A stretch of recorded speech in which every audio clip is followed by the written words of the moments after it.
बच्चों, आज हम सांवले सपनों की याद पाठ के विषय में चर्चा करेंगे। क्या आपके मन में किसी पक्षी को देखकर कुछ प्रश्न उठते हैं कि उसका नाम क्या है, वह कहाँ रहता है, क्या खाता है? जो इस विषय में जानने को इच्छुक होते हैं, वे गहराई से इसका अध्ययन करना पसंद करते हैं। पक्षी जीवन के प्रति ऐसी जिज्ञासा रखने वालों में सादिम अली का नाम महत्वपूर्ण है। 1987 में सादिम अली की मृत्यु के तुरंत बाद डायरी शैली में लिखा हुआ संस्मरण सांवले सपनों की याद है। उनकी मृत्यु से उत्पन्न दुख व अवसाद को लेखक जाबिर हुसैन ने सांवले सपनों की याद के रूप में प्रस्तुत किया। वह उस वन पक्षी की तरह विलीन हो गए जो अंतिम गीत गाने के बाद मौत की गोद में जा बसा। सादिम अली पक्षी विशेषज्ञ होने के साथ साथ पर्यावरण प्रेमी भी थे। उनके समान कोई दूसरा नहीं था।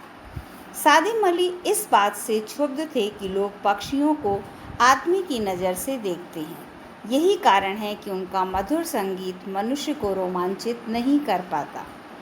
सदियों पूर्व जिस वृंदावन में कृष्ण ने बांसुरी बजाई थी, आज भी वहाँ कृष्ण के होने का एहसास और बांसुरी की धुन सुनाई देती है।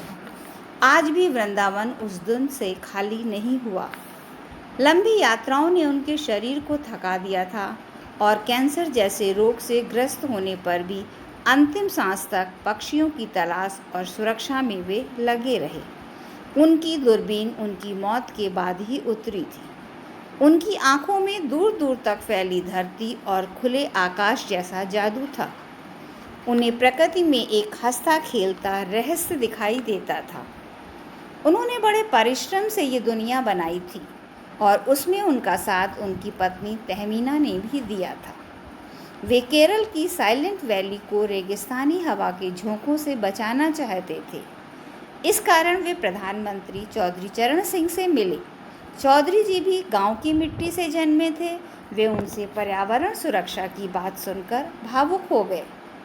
Fellow of the sparrow Salim Ali की एक आत्मकथा का नाम है। लेखक को याद आया कि लॉरेंस की मृत्यु के बाद लोगों ने उनकी पत्नी फ्रीडा से अनुरोध किया कि अपने पति के बारे में कुछ लिखे, किंतु उन्होंने कहा कि उनके बारे में अपने अनुभवों को शब्दों में व्यक्त करना कठिन है। उन्हें लगता है कि उनके बारे में उनसे ज़्यादा उनके छत पर बैठी गौरैया उन्हें जानती है। इस तरह लॉरेंस और सादिम दोनों ही प्रसिद्ध पक्षी प्रेमी थे। बचपन में सादिम अली की एयर गन से एक गौरैया घायल हो गई थी।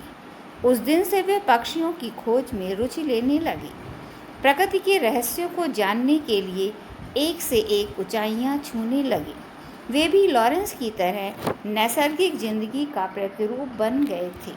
वे निरंतर भ्रमणशील रहे। उन्हें याद करके लगता है कि आज भी वे पक्षियों की खोज में निकले हैं और आज भी गले में दूरबीन लटकाए खोजपूर्ण उपलब्धियों के साथ लौटकर आएंगे।